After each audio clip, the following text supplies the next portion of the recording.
مہینے میں اتنا بڑھ جاتے تھے جس سے بچے دوسرے بچے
शाह वलीउल्लाह की बात भी करता, उनको एक जगह रखे, वो भी फारसी में है।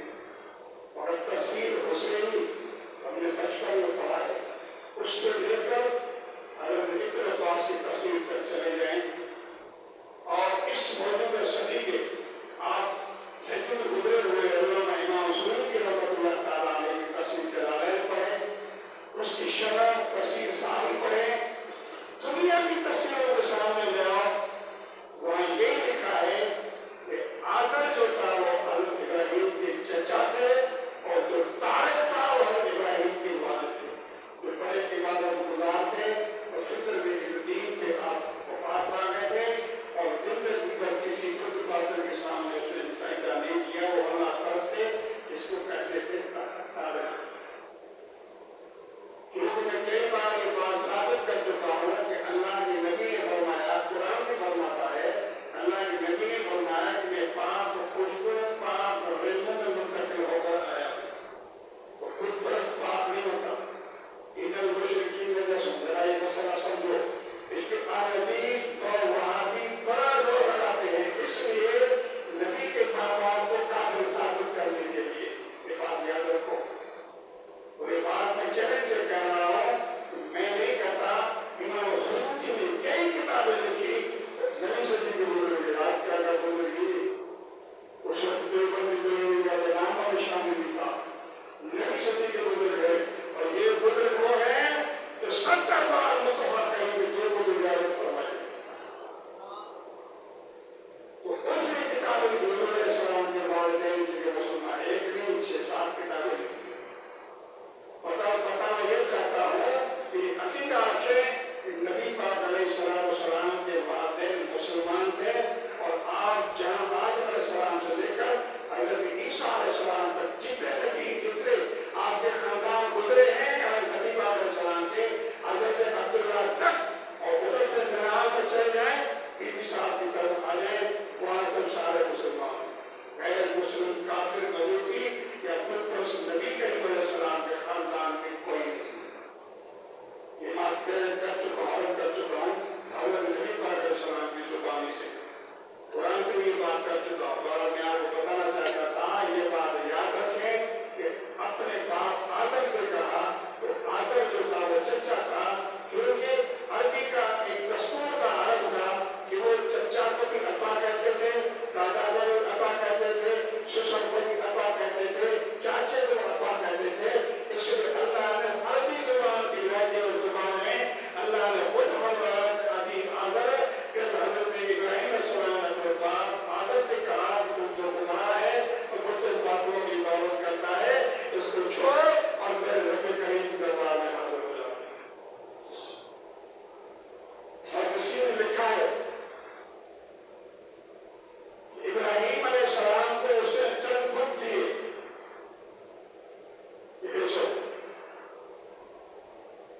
दिले ना पास इब्राहीम ने बोली क्या कहीं नर देखते तो पकड़े गर्दन के नीचे दबा देते तो जाए पानी पर, और खुद क्या किया, लोग देखते थे नौजवान तो था फिर, मगर क्या ये हरकत है कि हमारे बुतों को गर्दन में पकड़ के कहता है क्यों, वो क्या करेगा, लोग मजाक उड़ाते थे। और इसलिए उनसे बुखारी का नहीं था। आदत जाता था तो चक्के में कई बेच कर आ जाता था। तो दोस्तों कहने का मकसद ये है कि जो कि आपका ये अकीदा था कि न ये बोलते हैं, न ये सुनते हैं, न ये देखते हैं, न ये नुकसान दे सकते हैं, न ये फायदा दे सकते हैं, तो उनको पूछते हो और उसको पूछो न तुम्हें फायदा मिलते हो जवाब दे। एक औरत ने सुन लिया, इब्राहीम जब तुम्हारा अब्बा आता था तो जल्दी जुट जाते थे, तुम वापस जा रहा है, कहानी वापस जा रहा हो, क्या फायदा, ये न सुनता है, न देखता है, न बोलता है, ये किस चीज का खुदा है,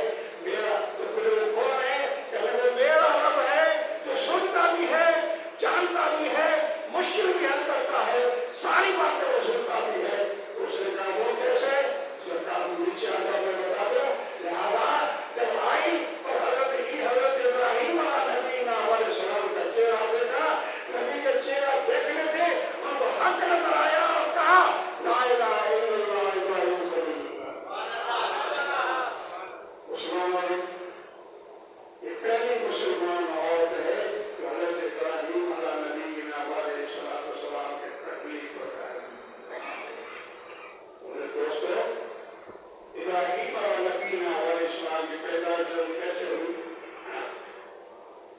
غارت کرنا، دنیا باقاعدہ دفاع بنایا گیا، کوئی بچہ پیدا نہ ہو، اگر ہو تو پتہ کر دو، کوئی مرد کسی بیوی کے پاس نہ جائے، باقاعدہ دفاع بنا دیا گیا، اسلحے کے ساتھ چوکیدار بنا دیے گئے، گورنمنٹ کی طرف سے اعلان کر دیا گیا سب دور